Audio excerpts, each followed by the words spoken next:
milhões no ano passado. 13 milhões de brasileiros que passaram a comer. Isso não é destaque. Isso ninguém sabe.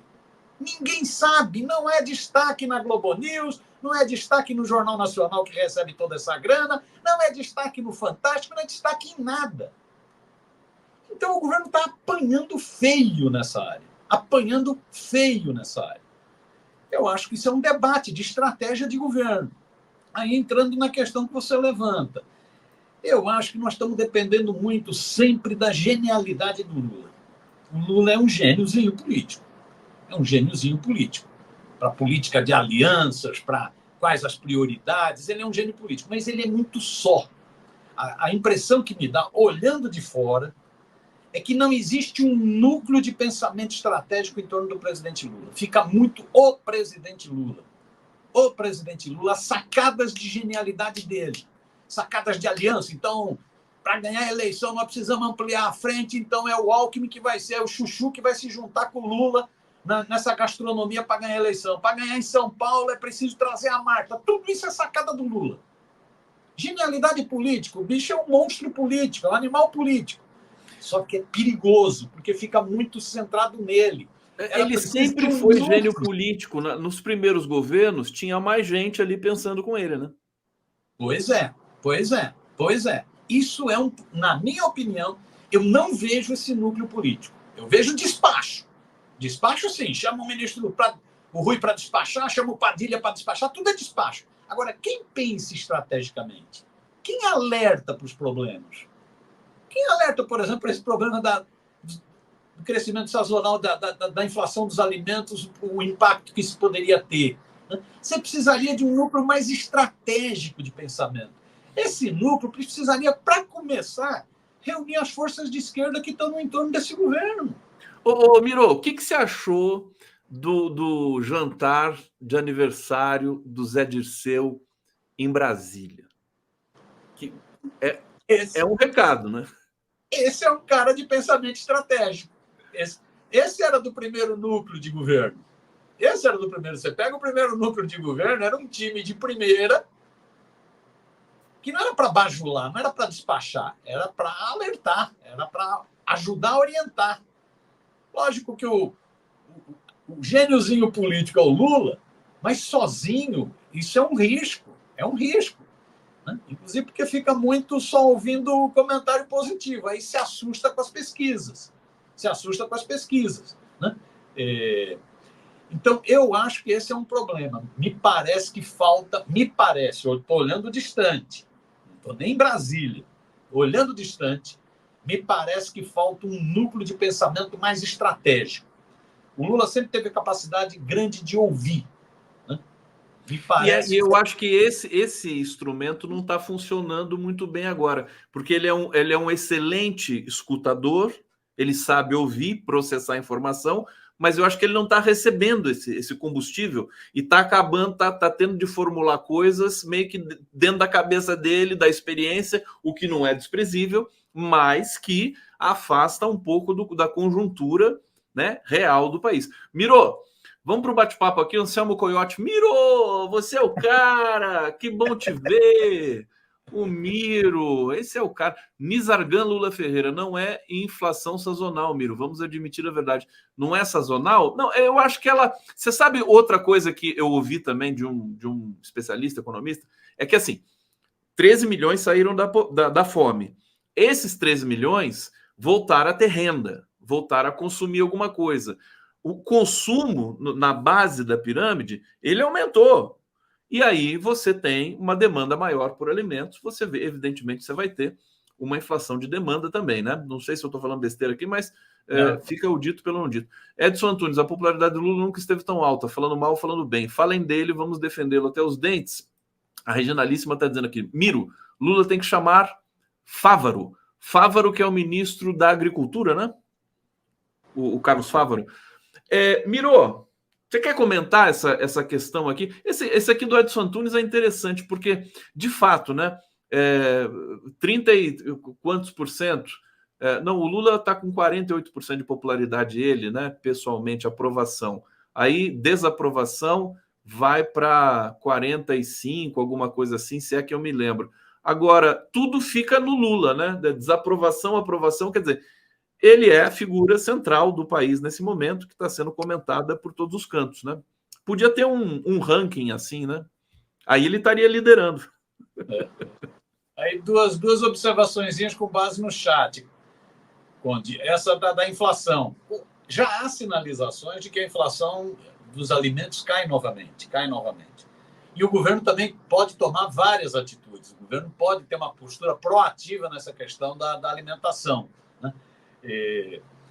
Então, ela tem essa inflação desse período na alimentação tem a ver com fatores climáticos, né? A gravidade climática que a gente está vivendo, tem a ver com demanda, tem a ver com vários fatores. Mas é possível o governo ter ações, e aí o Fávaro tem um papel importantíssimo como ministro da Agricultura, né? É possível ter ações que controlem esse preço, tanto é que o governo foram 2 reuniões na semana passada para ver exatamente como doma essa inflação nos alimentos, como diminui o preço dos alimentos. Então, acho que tem isso. Acho que a pesquisa, a queda não é de agora. A queda deu uma acelerada agora na desaprovação, né? Mas ela já vem se manifestando desde setembro do ano passado. Ela já vem se manifestando. Que eu acho que tem a ver com isso, tem a ver com as dificuldades na economia, não é a inflação dos alimentos de agora, tem a ver com as dificuldades na economia. A economia brasileira, da minha opinião, não sou economista, da minha merreca de opinião. A economia brasileira está muito travada. Ou destrava a política monetária e política fiscal, ou o Brasil vai ter dificuldades, vai ter muitas dificuldades, e isso para um ano eleitoral é terrível, porque exatamente é o alimento para a extrema-direita se a economia emburacar, se a economia tiver dificuldades. Então, precisa destravar essa economia, tem que ser mais ofensivo para destravar essa economia. Então, a pesquisa já vinha indicando isso. Não é a inflação do alimento agora, não. Ela já vinha desde setembro, ela já apontava. Já estava num viés de baixa. Né? Que tem a ver com economia e eu acho que tem a ver com essa batalha de ideias na sociedade. Como que você trava essa batalha de ideias na sociedade? Né? Nós estamos, na minha opinião, perdendo essa guerra. Continuamos perdendo essa guerra. No debate público, que já não é o mesmo de tempos atrás. O PT sempre foi bom de debate público, mas a gente tem, né, complicadores agora, sobretudo nessa dimensão aí do bolsonarismo. Falando em bolsonarismo, eu quero aqui te perguntar sobre o Valdemar Costa Neto. Eu sei que você se divertiu, e eu me diverti muito também com o depoimento do Valdemar Costa Neto, porque ele simplesmente jogou Bolsonaro assim aos leões. Ele falou, não tenho nada a ver com isso. Ele que me pressionou a fazer tal coisa. Quer dizer, situação do Bolsonaro absolutamente, né, sem condições. Ô Miro, o que você achou do Xandão liberar o sigilo logo na sexta-feira de todos esses depoimentos aí? Fala do Valdemar pra gente, Miro. O Xandão acabou com o final de semana dos bolsonaristas. Acabou com o final de semana da fascistaiada. Pois é, deixou que os bolsonaristas estavam pensando em aproveitar a onda de calor. Na praia não tiveram condição, porque o fim do sigilo, dos 27 sigilos, foi de matar. Porque é isso, tem a parte dos milicos, o depoimento do Freire Gomes, ex-comandante do Exército, e o depoimento do Batista Júnior, ex-comandante da Aeronáutica, são bombásticos. Né? Como diz, eu acho que foi o Sakamoto que disse isso, é o caixão, é o prego no caixão do Bolsonaro. Acabou-se. Não tem mais por onde fugir. É o que disse o Gilmar Mendes ontem. Né? Não tem como ter anistia. Está provado, é criminoso. Agora vai ter o rito normal disso. A PF concluiu seu relatório, sua investigação, é a PGR se manifestar, ir para o Supremo, é abrir processo, virar réu e ter a condenação. Né? Então, o depoimento dos milicos foi terrível. O depoimento do Valdemar, o Valdemar é um malandro. O Valdemar já teve uma multa pelo fato do PL ter contratado uma empresa para fazer uma auditoria das urnas eletrônicas e mentir sobre o resultado desses relatórios. Né? Então, já teve aquela multa milionária que o TSE tinha cobrado do PL. O TSE, inclusive, bloqueou as contas do PL. Depois, o Valdemar foi foi pego na busca e apreensão, naquela operação Tempos da Verdade, Tempus Veritatis, e na busca e apreensão ainda descobriram uma pepita de ouro e um revólver ilegal. Ainda foi preso. Então o Valdemar tá esperto. Ele disse o seguinte: eu não vou afundar junto e não vou acabar com o fundo partidário do PL. O fundo partidário do PL chega a se juntar o fundo partidário mais o fundo eleitoral, dá quase R$1 bilhão nesse ano. É grana para chuchu. Aí o Valdemar está dizendo, tá um bafafá todo, dizendo que o PL é que bancou aquele Instituto Voto, né? Aquele instituto que fez os relatórios da urna eletrônica, e que o PL, então, conspirou contra a democracia. Já tem parlamentar pedindo a cassação do registro do PL, ou seja, acabou a grana do fundo partidário eleitoral. Valdemar, no desespero, vai no depoimento agora em fevereiro e fala o seguinte: eu não tive nada a ver com isso, eu sempre confiei no voto eletrônico, o PL, inclusive, votou contra o voto manual. Aí o policial perguntou para ele assim, mas então por que você entrou na justiça contra o sistema eleitoral? Eu fui pressionado pelo Bolsonaro. E sabe como funciona isso? Vê como funciona no União Brasil a opressão. É queima casa. Rapaz, como é que vai ficar esse negócio do União Brasil, hein? Mas só voltando ao Valdemar, e o Valdemar fez o quê? O Valdemar disse o seguinte, ó, sempre fui a favor do voto eletrônico, orientei o partido a votar a favor do voto eletrônico, nunca coloquei em dúvida o Tribunal Superior Eleitoral, fui pressionado para contratar essa empresa, R$1,5 milhão, fui pressionado para contratar essa empresa, não tenho nada a ver com isso. Ou seja, o Valdemar aprendeu direitinho a lição do Bolsonaro. Bolsonaro vive deixando os seus soldados pelo meio do caminho, nas estradas.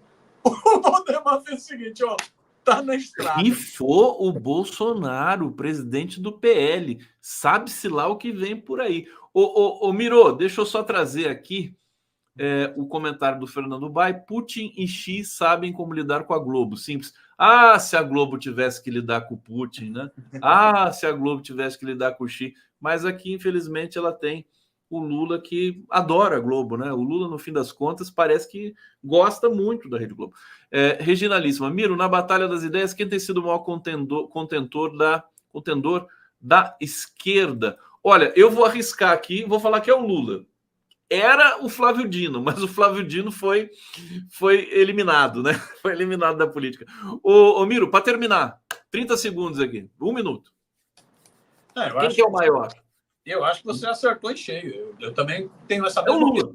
O Lula é o grande debatedor, ele é o que polemiza, ele é o que compra briga.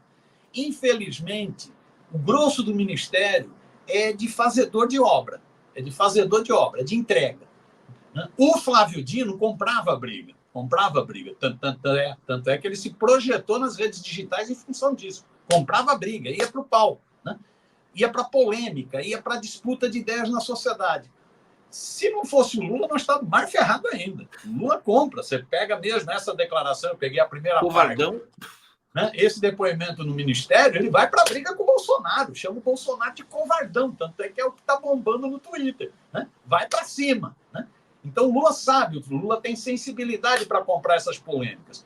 Me parece que no restante do governo falta mais gente para comprar polêmica, para comprar briga. Todo mundo muito bem comportado. Nós estamos no né? momento, viu, Conde? Nós não estamos no momento de paz. Esse é que é o problema. Isso é muito diferente do governo Lula de 2003. E olha que lá também foi barra pesada, que eu digo, a crise do mensalão. Mas é outro momento, nós estamos vivendo tempos de guerra. Em tempos de guerra, você não pode vacilar, você tem que ser contundente, você tem que ser incisivo para fazer a guerra. Não é que você está declarando guerra, eles que declararam guerra. E a melhor defesa é você ir para o ataque. Me parece que o Lula faz isso, me parece que muita gente não faz isso, me parece, por exemplo, que a mídia alternativa cumpre um papel importante nessa guerra, precisa de mais gente produzindo conteúdo e indo para a batalha. Tá aí o Altamiro Borges aqui no 11 News. Altamiro, brigadíssimo, bom trabalho, boa semana, bom tudo para você, para todo mundo que acompanha aqui o 11 News. Continuem com a nossa programação. A gente volta amanhã, mais uma vez, às 11 da manhã, com mais um 11 News. Valeu, gente. Valeu, Altamiro!